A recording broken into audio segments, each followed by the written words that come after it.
Não chores. E chegando-se, tocou o esquife. E os que o levaram pararam. O Senhor toca o cortejo da morte. Ele faz parar o cortejo da morte. Isso que é interessante. Ele não toca o morto aqui. Não, o morto ele vai ressuscitar com a sua voz. O defunto ele vai ressuscitar com a sua palavra. A sua palavra é que dá vida. Mas a sua mão aqui, ele toca o esquife para ele parar. Ele interrompe o caminho da morte. É isso que ele faz.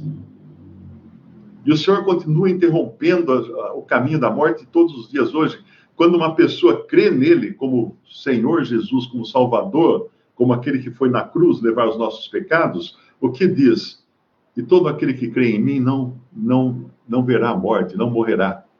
Vamos até abrir lá em João, que minha memória não ajuda, mas é bom a gente ler. Ele diz assim, em João 3:16, porque Deus amou o mundo de tal maneira que deu o seu Filho unigênito, para que todo aquele que nele crê não pereça, mas tenha a vida eterna. Porque Deus enviou o seu Filho ao mundo não para que condenasse o mundo, pelo menos dessa vez que ele estava aqui. Ele virá para condenar o mundo. Mas para que o mundo fosse salvo por ele. O mundo não é o globo terrestre, o conjunto da humanidade.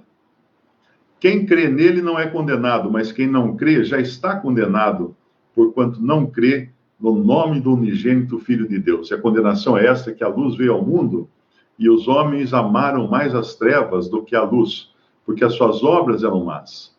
E ele tem uma outra passagem que ele fala para as duas irmãs, para Marta e Maria, aquele que crê não morrerá, crês nisto? Ela fala, creio, Senhor, que da ressurreição do último dia, não era isso que ele estava falando. Não era isso que ele estava falando. Aquele que crê realmente em Cristo, recebeu vida, nasceu de novo, tem vida, e não vai passar pela morte. Apenas o seu corpo irá temporariamente para a sepultura, se o Senhor não voltar antes, mas será ressuscitado depois. Ressuscitará depois. Então, voltando ao nosso capítulo 7 de Lucas, ele toca o esquife, ele interrompe o caminho da morte e disse, jovem, no versículo 14, a ti te digo, levanta-te. E o defunto assentou-se e começou a falar.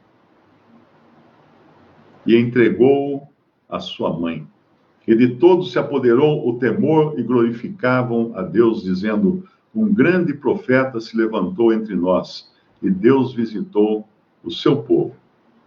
Isso ele fez como demonstração de quem ele era, como alguns diziam aqui, no versículo... não, acho que não é aqui que falam, que chamam ele de profeta, né? Mas ele realmente não era apenas um profeta, ele era Deus e homem, andando aqui na terra. Assim, eles falam no versículo 16, e todos se apoderou o temor e glorificavam a Deus, dizendo, um grande profeta se levantou entre nós, e Deus visitou o seu povo.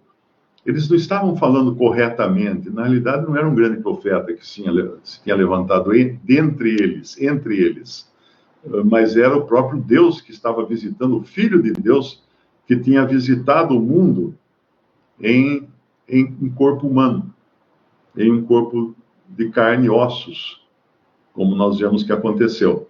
E agora ele vai tocar também o esquife de todos aqueles que morreram na fé, que creram nele como Senhor e Salvador, para que interrompa esse processo de morte. E vai haver um momento em que todos os que já partiram dessa terra serão ressuscitados. Terão seus corpos devolvidos em perfeito estado, em um estado que é para viver eternamente, para viver no tempo que não tem tempo, que é a eternidade. A eternidade não é um tempo sem fim, é o tempo que não tem tempo.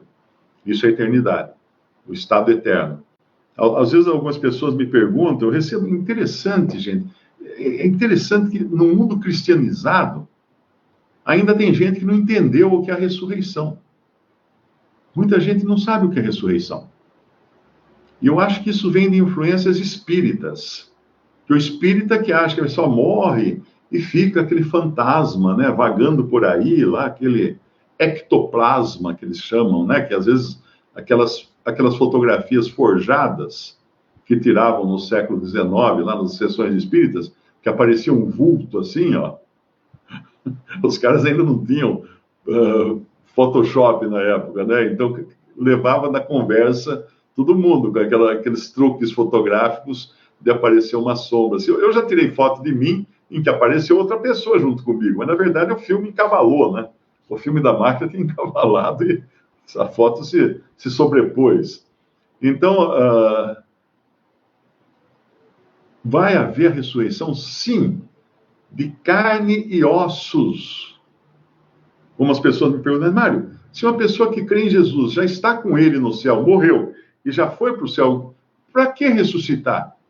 Eu preciso responder sempre, sempre, sempre again, outra vez. Ele vai ressuscitar para ser como está no céu o Salvador Jesus, que está hoje no céu em espírito, carne e ossos. Espírito, alma e corpo de carne e ossos.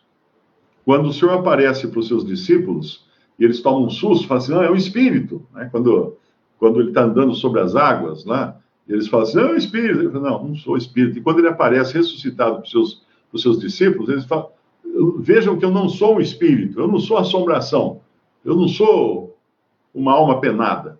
Veja que eu tenho carne e ossos. Me dê aqui um pedaço de peixe, me dê aqui um pouco de mel, vou comer para vocês verem que eu sou carne e ossos. Eu tenho um corpo tangível, porém tangível, mais preparado para a eternidade. Não era um corpo tangível para morrer de novo. Então, se você ainda não entendeu o que é ressurreição, pare de assistir os seriados de fantasma que tem por aí. Porque essas coisas vão pondo minhoca na cabeça da gente e a gente começa a acreditar que é verdade.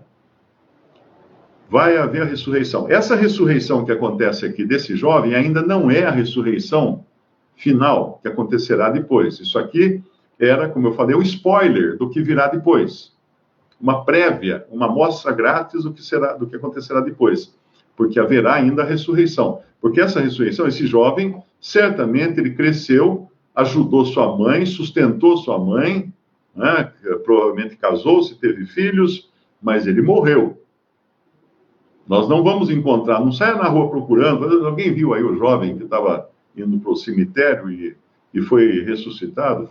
Não vá procurar porque não vai estar, não vai encontrar. Este, Lázaro e tantos outros que ressuscitaram aqui nos relatos dos evangelhos são pessoas que morreram depois. Eles apenas protagonizaram um spoiler do que será a ressurreição final, a ressurreição derradeira que vai acontecer.